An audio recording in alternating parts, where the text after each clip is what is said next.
now move from those loyalties to move to you. So it's about being patient. Okay. It's about understanding them and understanding them from their perspective. So that for us is a lesson we've learned. Often too, we do hear farmers complain of facilities like financial resources to be able to go into businesses. And then some of the justification or some of the concerns that they've raised, the fact that it's difficult for them to get access to credits. And financial institutions are also seeing this particular sector as a risky venture for them to be able to lend these facilities to.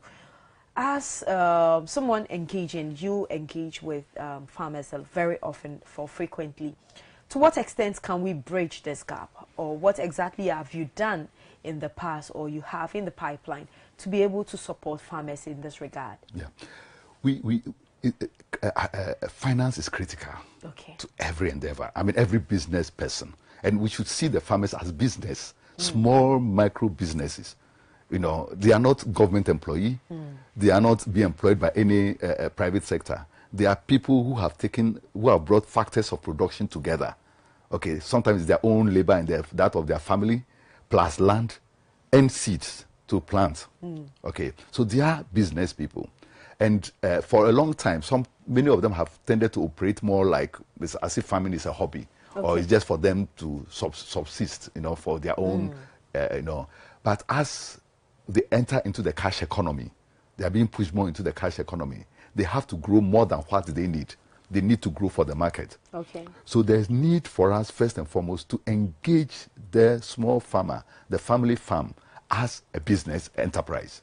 Okay, and support them in terms of how they go about even managing the labor, their own family labor. Because many of them will farm with their children, even children who are adults, and still don't think they need to pay them something. Okay, so of course the child will not go to your farm. They will go somewhere else where they can get money. So we need to first engage them, okay, and make them understand that it's business they are running. Okay. Then secondly, we need to, see them as business, and in that process also make finance available to them. In fact, there are many initiatives in that area. We've just, PDA has just been working with Opportunity International Savings and Loan Organization Limited, and they are doing a project in that light where they are providing finance to farmers, okay, and with the aim of also increasing the number of female farmers. Okay, not even increasing. Female farmers are, the women are majority in the agriculture sector, but many of them are working on. Sometimes people say the husband's farm, but we take it as the family farm. Okay, but to also encourage them to have their own farms, because often the ones they do with their husbands and their children, it's controlled. The money is controlled by the man. So often they don't have control over it, and they end up sometimes having to look after the household. So the idea we know this organization is doing is to encourage more women to be able to have their own farms, okay, and so on. And they seem to be succeeding, okay. And it calls for a lot of monitoring. Okay. If you are engaging with farmers and giving finance to them, you just can't give money to them and walk away. You need to add education. Okay, like again, getting this orientation that it's a business they are running. So if you take the money, you use it for that business, so that you can pay back, and then come back again for more money. Because the more you pay, the more you improve your credit rating. Okay, so we can see there are a number of organizations that are doing that. And Opportunity International Savings and Loan, I think it's one organization that is really pushing to do that. Again, it sets itself more like a social enterprise. So though it's a bank, it's a financial institution, okay, it's objective. It's more about the farmer, about the small businesses that they are lending support to. And for us, we have applied for a fund. Again, it's with GN Bank, okay, in fact, through GN Bank to a project called Outgrowers Value Chain Fund. Okay. And that's what this fund does. Is again, they are aiming at the outgrower. So what they are saying, for instance, is that we have to work with 100+ farmers so that we support them with business ideas, with helping them to improve on their agricultural practices. Okay. And then then like GN Bank will give them the loan. Okay. And we would when they produce, we will take their produce. So it's like we are providing the ready market. Ready market for them. For them. Okay. Okay. So then there is guarantee that they will get the money to pay back. So there is need for certain collaboration. So here we have GN Bank, and other banks, okay, working with this project, and people like us also who are the front with the farmers. So it calls for a certain tripartite or a number of stakeholders working together to be able to reach the farmer. So for me, I think more of such schemes need to be encouraged. More of such partnership need to be encouraged.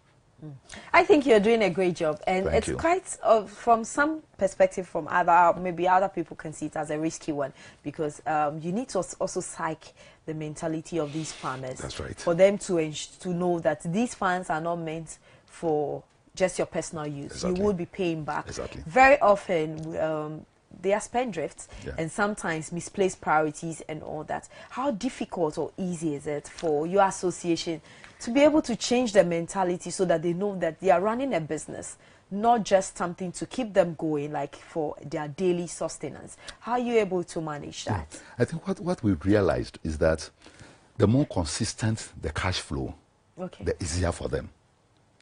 Okay, so like since we've been there, we're consistently buying produce and paying cash. Okay, we're not taking it and say wait 1 month. Okay. Okay, so once they're also getting cash, because again, there are so many things that come in the way. Okay, there are demands, school fees. Okay, demand funerals. Okay, outdooring. There are so many needs, demands that come. Exactly. Okay, that they have to meet. So sometimes cash flow is the bigger challenge. So the more you engage with the farmer and you assure the farmer of consistent payment, okay, and you have the right heart, okay, to support, then you make it easy for them. Then there's less risk of they diverting. Okay. But when you've taken the produce, and then you are waiting for, they have to wait for a month or 2 weeks before they get their money. Okay. In the interim, okay, if there is a crisis, what does he or she do? Okay. So for us, we think it is that if businesses, okay, because for us that's why it's a social enterprise. It's a win-win situation we want. Okay. We want to see the farmer better off, and we also making the profit that can sustain the business. Okay, it's not maximizing profit. Okay. Okay, the idea is not to maximize profit at the cost of the farmer. Okay, and I think if many, and we are in this because we also want it to be a model. Okay. If more businesses can think that way, that is not about maximizing profit for the shareholders, but then let's create a win-win situation where the farmer also benefits from their enterprise. You are also benefiting. Then it's sustainable. Okay. Okay. But if you are benefiting At the expense. at the expense of the farmer, then of course the obvious thing is that farmer will die, literally. Okay. Or the farm will die. Okay. Or the farmer has to survive. So the farmer will find a way of cheating you. Okay. So sometimes the bad habits, because previously they've learned from people not being truthful to them. They also have to be smart and deceive any new person who comes. Okay, so we're working our way through that and telling them that, look, we are here for you. We are not here to just make profit off you. Okay, but we also have to survive as a business. So let's partner. Let's see this as a partnership. But it takes time for them to trust you. Okay. Because words are easy to say. Actions speak louder. So we see that for that to change, for that behavior to change, it's about one, being patient, two, engaging for a longer term, seeing that this is a long haul, and being truthful. Okay. If there are challenges, I think it's best to explain to them rather than, because they are smart also. They are human beings. They have intellect. So that we think, oh, I can go and lie. They can see through the lie, just as I can see through any lie. So it's about building trust. Okay. It's about seeing this as a partnership.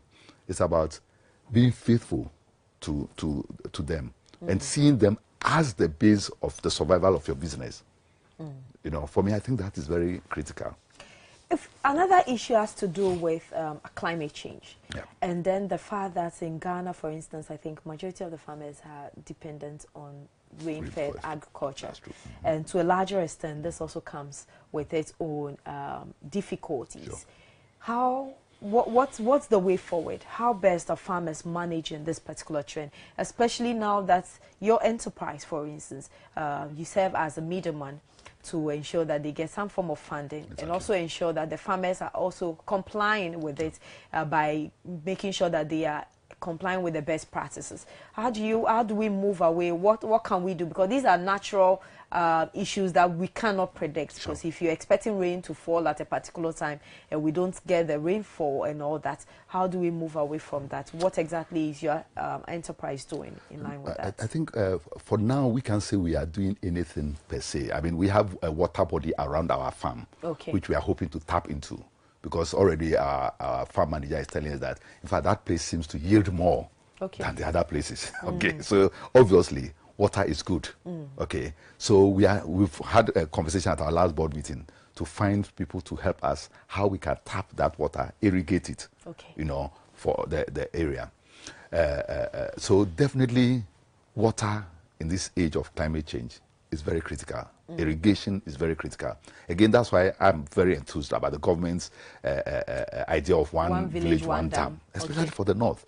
You know, PDA, we've been doing some work the past 5 years up north, doing some evaluation, impact evaluation of a project. And that is consistently the challenge for the farmers. You go this year, they got everything, they got the tractor service, but the rain didn't come on time. So it's a very good idea. My biggest challenge, and I wrote an article on that, is if it's going to be one village, one dam, the ownership, the process must be owned by the community. If we just go and dump a dam there for them, they begin to see it as government's dam, and they do nothing about its maintenance.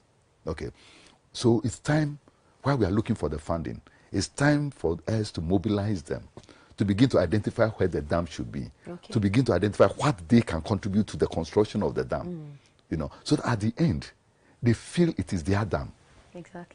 So my biggest worry is, because in the past people have gone and dug boreholes for communities, and they've not used the borehole. Because there has been no consultation, there's been no participation. I think that's what we fail to do in the country. Consultation is always lacking. Participation, sense of ownership.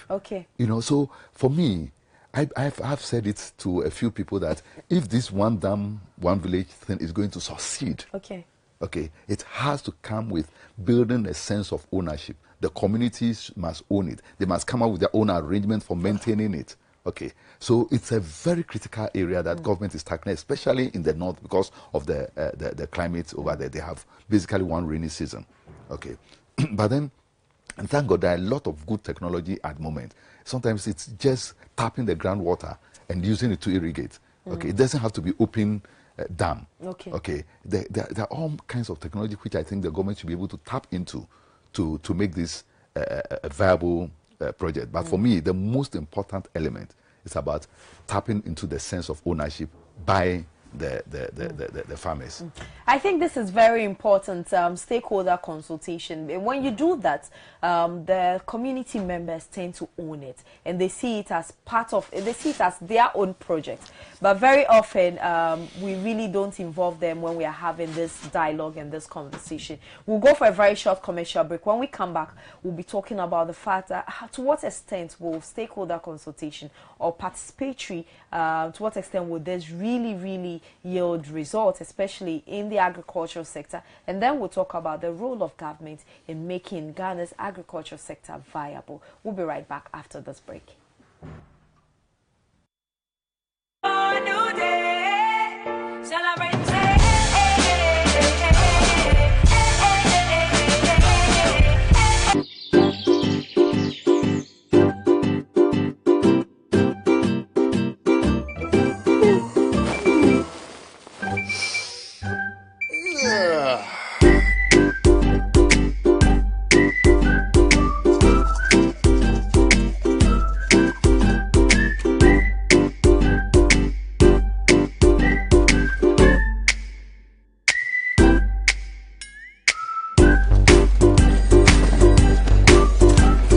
MTN Mobile Money, you can take your bank with you everywhere you go. Dial *170# and follow the prompts. Connect your bank account to your mobile money wallet to load and transfer money between your wallet and your bank account. Take your bank with you everywhere you go with MTN Mobile Money. One actually take away. No. Experience the new world of better money.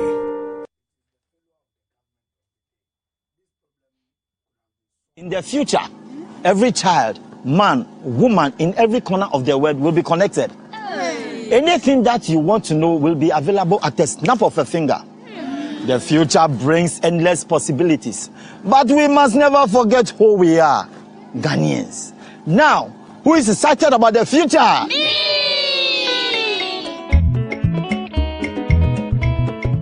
The future is here.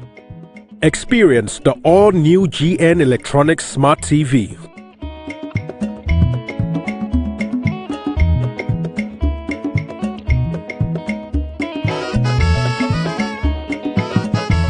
Experience international quality assembled right here in Ghana.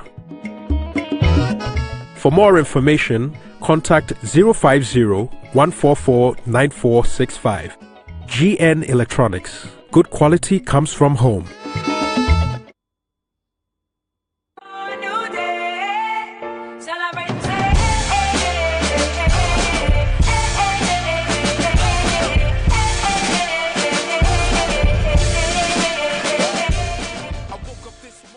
Welcome back from that break, and you're watching Business Day. We're streaming live on Facebook. That's www.facebook.com/business television Africa. You can join the conversation. Tell us what you think we can do to make Ghana's agricultural sector viable and contribute significantly to the growth of the Ghanaian economy. This time around, our focus would be on stakeholder consultation. This is really lacking, not just in the agricultural sector. Cut across. We've seen policies being rolled out where there hasn't been much stakeholder consultation, and therefore we go back again to the drawing table and we say that we want to review that particular policy and see how best we would implement it and make sure that it yields the needed result. Mr. Dogbe, yes. I have a very serious concern, and I don't know what exactly we are lacking, why it's difficult for us as a nation to be able to have stakeholder consultation. Very often we come up with good initiative, good projects that we want to implement, and people go like, great, this project to a larger extent would be able to address our needs. But unfortunately, it lacks stakeholder consultation. You are in this particular business. Is it difficult to have a stakeholder consultation? What does it really take? Probably will be able to understand this better, why there are some projects that we realize that there hasn't been any stakeholder consultation. And even if there has been, we realize that the stakeholders that they've identified, there are some players that have been left out, especially the end users. Exactly. What exactly goes into stakeholder consultation? But, in PDA, we even go beyond stakeholder consultation to stakeholder participation. Participation, okay. Okay, they must participate even in the design, even in the thinking. Okay, so even if I have an idea, okay, PD, if we have an idea or we are going to engage a community, we start first by trying to get them to see whether they even see it as a problem. Okay. So they must, if they own the problem, then they own the solution. But if you sit in your office and you think there is a problem, okay, you send it there. Okay, so it must start with right from scratch. Okay. And the reason why we often don't do it is because in a number of projects, the timeline is too short. Okay, many projects are designed 3 years, 5 years. Okay, sometimes if you really want people to engage in something, it may take you 2 years. Okay, we did a project on child labor in cocoa. I remember having a discussion with our partners. They had spent a lot of time trying to set up, and so when they got to us, they wanted us to get into the communities, and in 1 year they should say. We said no. It will take 2 years of engagement if we really want them to own the problem of child labor. Okay, and we said our understanding of child labor is that it's a cultural, traditional practice everywhere in the world where there's a family enterprise. Okay. Okay. So what we are saying, the engagement for us is not about stop child labor. It's about they understanding the challenge or the vulnerability of the child, and how they can protect the child. Of course, the child will assist in the enterprise, but for how long? Okay, for 1 hour, for 2 hours?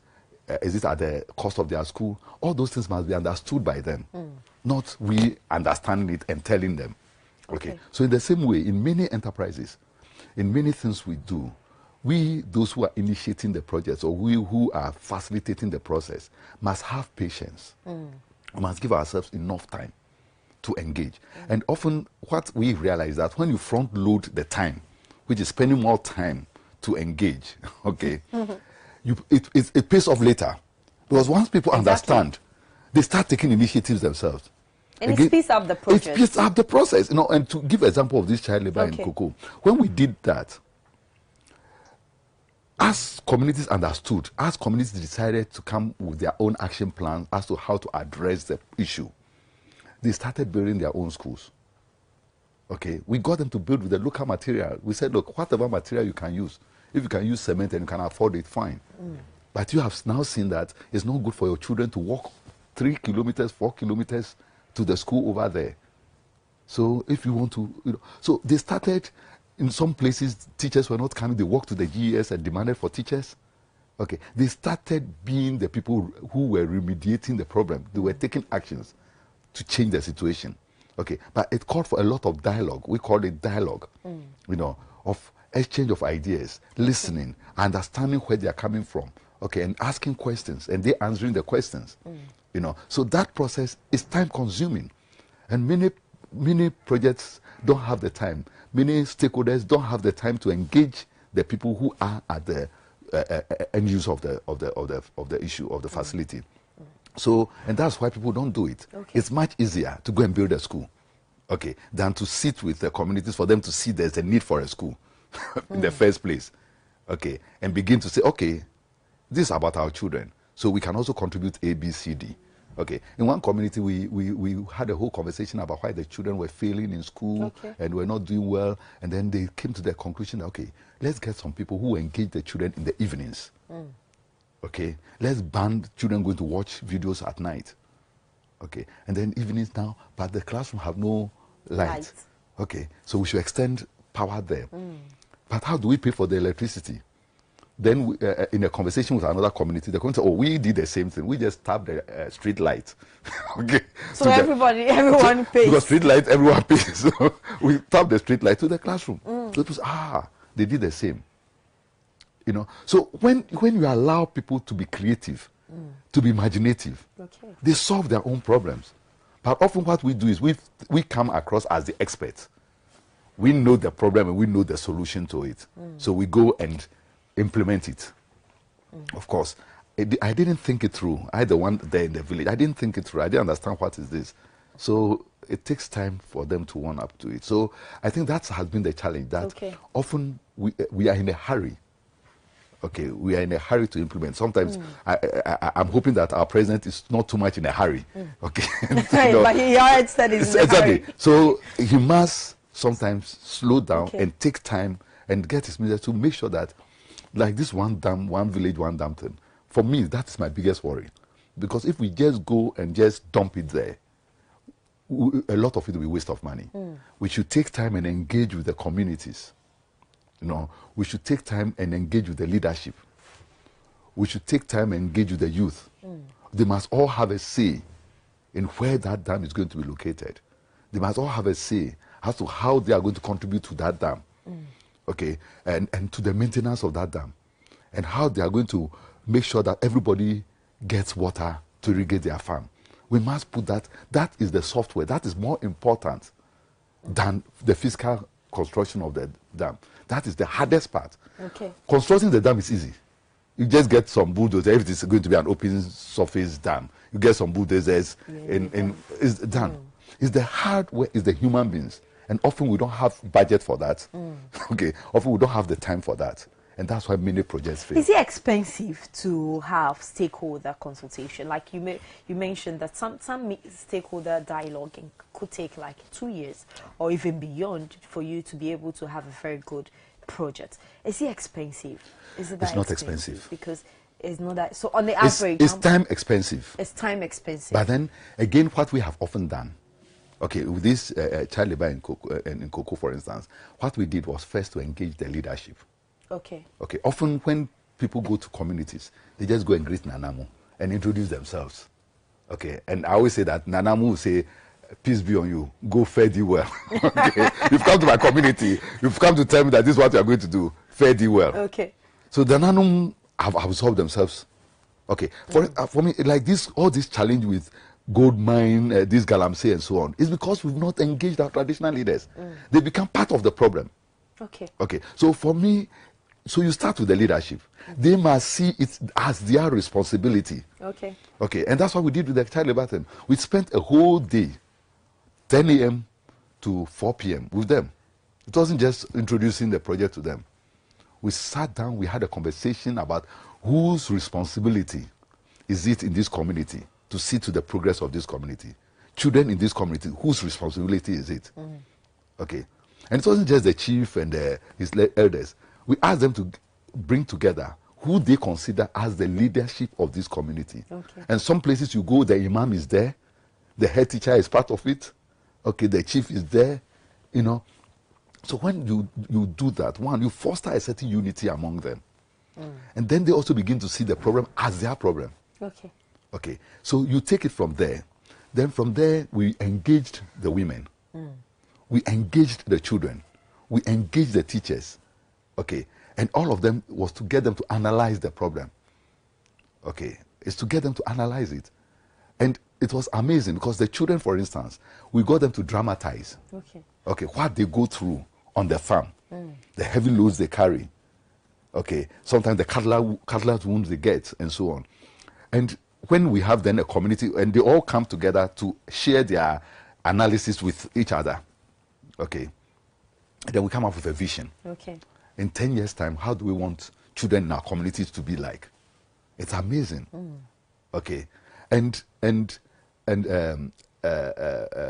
then at those community meetings, we get the children to dramatize. And I remember we went with some people from Accra to this woman from GS. The children can dramatize. So how long do they take them to rehearse this drama? And somebody, one who was fasting said 1 week. I said, what? 1 week? And we said, look, the thing is they live this all the time. It's a practical thing. It's a practical thing. They live it. So it's not something it's from a script. No, they live it. So it's easy for them. And it was so natural. And the amazing thing is that many of the parents were amazed at their children. They didn't know their children were so talented, were so eloquent. You know, some of them were just shedding tears. They just couldn't believe it. And then what happens? In many of these things, we then realized that when they did the action plan, 80% of the actions they needed to take didn't require money. 80% was just about behavior change. Okay, in one community, they decided to build what they called rest stop. Okay. So that when they reduce the quantity of cocoa the children carry, but the distance from the farms to the village was far. So they build this rest stop so that when the children get to a point that they are tired, they'll put this on it. Because what the children demonstrated in one of the drama was that when they are putting the load, say, Daddy, no, Papa, it's too much. So they had more. they send them off. But when they get to the point where it's heavy on their neck, they just throw it down. And that comes at a cost to the business. Exactly. Because the one now is ready to carry. You carry what you can take. The rest is in the bush. You know, so all this thing made them aware. Wow, so this is what is going on. You know, so it was like a wake-up call. A wake-up call. They became aware. We call it animation. Okay. And all of a sudden they was like, wow, so this is what it is. You know, people became to realize, that this is the reality. And so you don't need to tell them what to do. They know what to do. Okay, sometimes we treat our folks in communities as if they are fools, as if they don't reason, as if they don't think, as if we are the only people who think, and so we are thinking for them. No, it needs a dialogue. It doesn't also mean that everything they do is right, okay, but it calls for dialogue. You don't go condemning, because it's been passed on from one generation to another. Okay, many of them have been engaged in child labor. Many of them farmed to be able to get the skills to farm. So they are passing on that. But it needs to change. It needs to be done in a less abusive way. Okay, and that's the angle we take with them. That, yes, your child can help you on the farm. by swimming to the detriment of the health and so on. So this principle can be applied to everything. So this irrigation dams, for instance, there must be a conversation with the communities. Okay. You know, as to why they themselves they know that the weather has not been consistent, but let them say it, okay, and therefore ask them. So what should we do? Okay, we need a dam. Okay, that's fine. What kind of dam? How do we do it? How do we construct it? What are you going to contribute? You know, and we've been working with communities. You know, and for me, this thing comes naturally to me because one, I worked for 8 years. Okay. As a community advisor, development advisor. In fact, I lived 3 years in a village called Gomoasin, okay, as part of my national service. In fact, I did 5 years national service. Wow. I always tell people, for me, if you come talking to me, complaining about national service, you're coming to the wrong person. I did 2 years in our time, it was 2 years. Okay. Then I went on to do 3 more years with National Service Secretariat. What was the rationale for doing that? Well, the 3 years I wanted experience. Because what I realized was when I finished, I did political science sociology for my first degree. And then I worked as national coordinator for the International Movement of Catholic Students, Pax Romana, for 2 years for my national service. Then when I finished, I said, now, what do I do? You know, and I thought, what I really love doing is when I do something that benefits people, it gives me great pleasure. So I want to work with people. I want to work with communities. So I wanted to get the experience. So I heard National Service was trying to start something called Community Improvement Unit. So I said, I went and volunteered myself to the director. I said, I want to go. So there's a place called Gomoasin, you know, went there for 3 years, you know, helping, working with a team, we're doing all sorts of things. It was a children's library project, drama, all sorts of fascinating things. And I learned a lot about how communities work, okay, and especially the potential of the traditional authority in this our country, okay. And so then I came to work with VSO for a number of years and then moved on to do my master's in community organization for rural development. Okay. So I believe strongly in the power of community organization. No, so if we engage them, we get them to believe, give them that self-confidence that they can do it.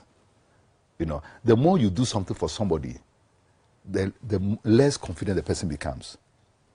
You know, so we need to get our communities to engage. So that's why for us, it's not just about consultation; it's about participation. Okay. Okay, it's a patient, gradual process. But once people get to that, we call it aha moment. Okay. Once they get to the aha moment and they cross over, okay, it's free flowing. Okay. They begin to act. They begin to take the necessary action. They begin to levy themselves. In many of these communities, they levied themselves to do many of the projects. Okay, so it's the approach we've used most of the time. I think the approach has not been respectful. Okay, sometimes it's not been dignifying. Okay, we should treat people as reasonable beings. Okay, but sometimes we who are also implementing projects don't have the time. So if you take Nana Addo's situation, he has 4 years to implement one village, one dam. Okay. Do you think that? I probably want to just find out. I'm grateful for this particular conversation. People are beginning to appreciate the importance of stakeholder not just consultation, but participatory approach where you would take the input of various stakeholders. I would come back to how do we identify who a stakeholder should be in a given project. But let's go back to President Akufo-Addo's initiatives that some of them are currently ongoing. Sure. Like, for instance, the one district, one factory, and then the one village, one dam. What's your opinion? You believe that for stakeholder consultation, when you want to really have a proper dialogue, it goes beyond 2 years for you before you can implement it. Are we rushing with such policies? What are the dangers, the likely dangers that we are likely to encounter? Because we've seen in the past, we've seen the Commander Sugar Factory, how the factory is performing currently. And to a larger extent, I'm sure some people will say then it means that that project lacked some stakeholder consultation, because we should have probably seen some of the difficulties ahead of time. What do you make of these projects, the implementation process? Yeah. You know, if you take the one district, one factory, again, I think a lot of people have this erroneous idea that it is the government that is going to put one factory in each district. No, I think Akufo-Addo's approach, which I endorse very much, is involve the private sector. Because in the First Republic, Nkrumah did it. How many factories didn't he build around the country? Today, where are they? Okay, because it was state-owned. Okay. And so the people who go to manage it, the state officials, I think first of all for themselves, their salaries are guaranteed. Okay. But this time, it's a business person who is going to put his or her money into that factory. He's not going to sleep. Okay. He'll be thinking every day of how that is going to work. So for me, the first thing which I think they've done very well is that engagement with the private sector, with AGI. Okay, recently I heard AGI had gone and gotten some money. Yeah, they got some funds. Excellent. So for me, on that end, I think they've done very well. Okay. And they are getting the private sector to buy into it, and the private sector to take it up. And that's the same thing should happen at community level. Just what I was just saying. Okay. So they've done that. It's the same principle. Okay. Okay. Now, the factories, the people, the business people, when they go to the district, this is where they need to engage with the district authorities. Okay. And the district authorities, especially the district assemblies, must see themselves as facilitators. Okay. Okay. They shouldn't see themselves as, well, you know, do this for us and do that for us. No. They should see that this is going to benefit their people. It's going to create jobs for them. It's going to reduce, they may get even taxes from it. Okay. So what can they do to facilitate the process? Okay. Support the private sector in land acquisition and so on. The private sector must also engage the traditional authorities. Okay. Even if possible, they should engage the youth, the farmers. If, for instance, we are in palm oil, okay, we, for instance, started talking to the communities around, the farmers around on the palm, and many of them said, what we need are seedlings. Some of us, because there was no this, we even cut off down our things. Okay, so we need to replant. So you need to, that's again, it comes with patience. Okay. So they need to go, when they get to the district level, engage all these various stakeholders, you know, and let them feel that this project is going to be in their benefit.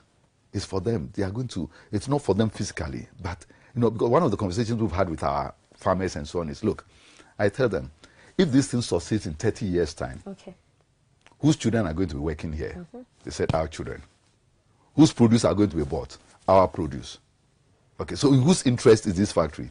It's in our interest. Okay, so there's need for those dialogue and conversations.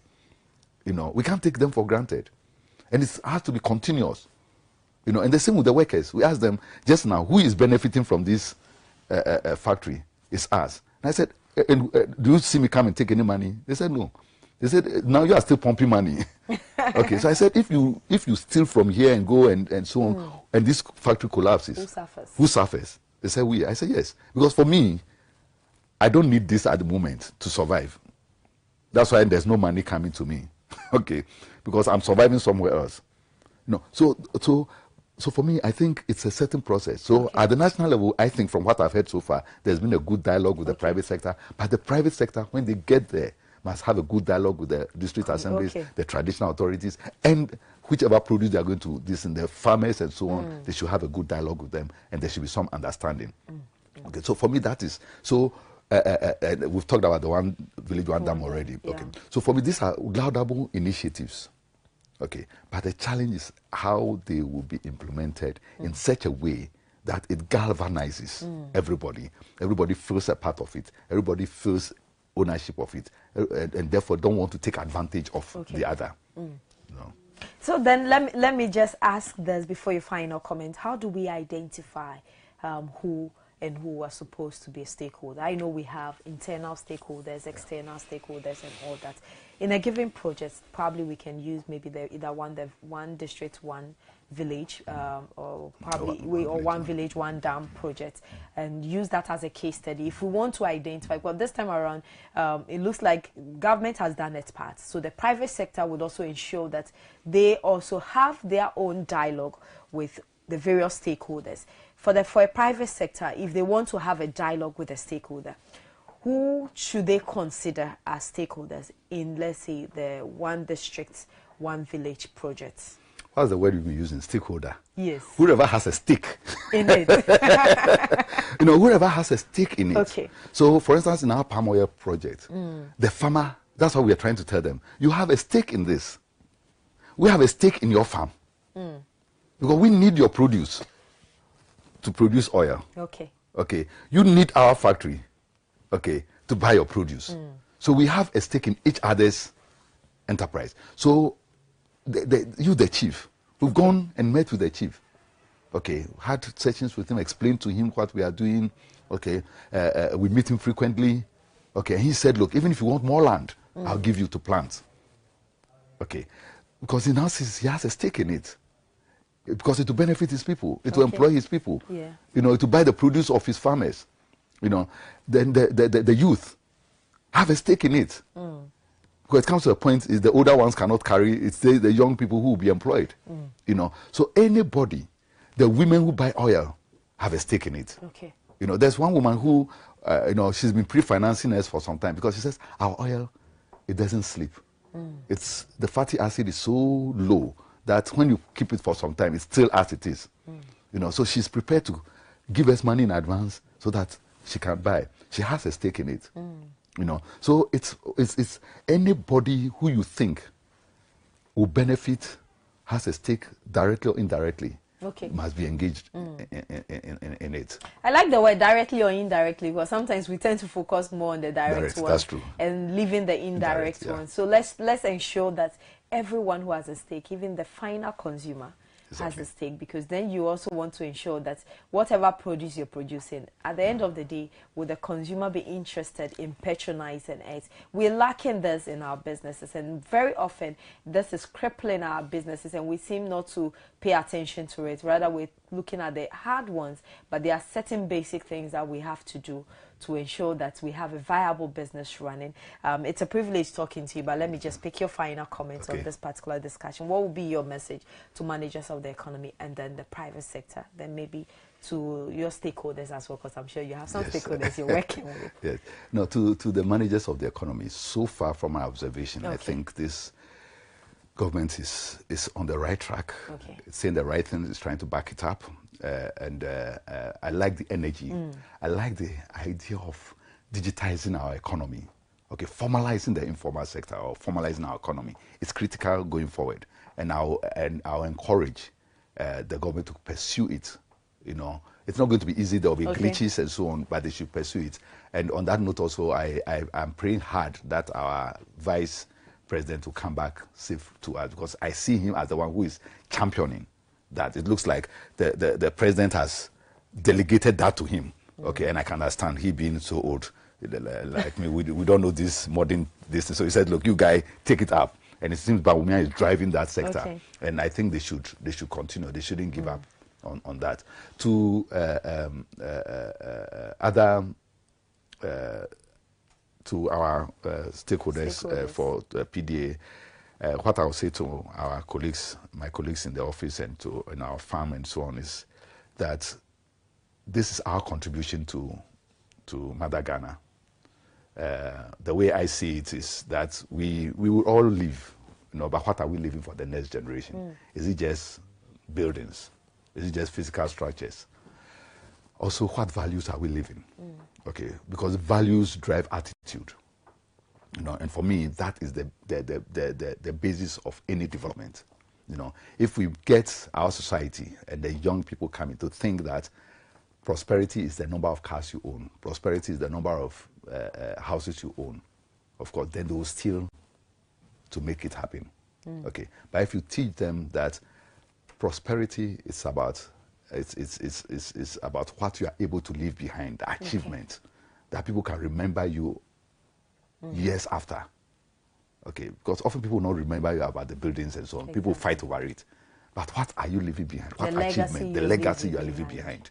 You know, if we can begin to instill that sort of value, okay, in our people, in our youth, in our children, okay, then for me, this country will begin to tick. And you see in America, that's the sense they've given them, patriotism. Don't ask what your country will do for you. Sorry. What you will do for your country. Okay. That's the message we need to carry on. It's been great talking to you, Mr. Tony Kwesi Dogbe, and he happens to be the principal consultant and the board chairperson for PDA, Agro Industry and Social Enterprise Limited. We've had a very fruitful conversation. I've been enlightened. I'm sure you've equally been enlightened on issues relating to consultation. I strongly believe that that is what is lacking, and I believe that henceforth we'll pay critical attention to stakeholder consultation and participatory, because it's very important. Not just the consultation, allow them to participate in it, let them own the project, and then you would see the difference reflecting in the business. Once again, thanks so much for coming this morning. It's a pleasure. And so that's all we have for you by way of Business Day this morning. My name is Winifred Ampia. Do enjoy the rest of our programs. Till we meet same time tomorrow, have a blessed day and stay fruitful.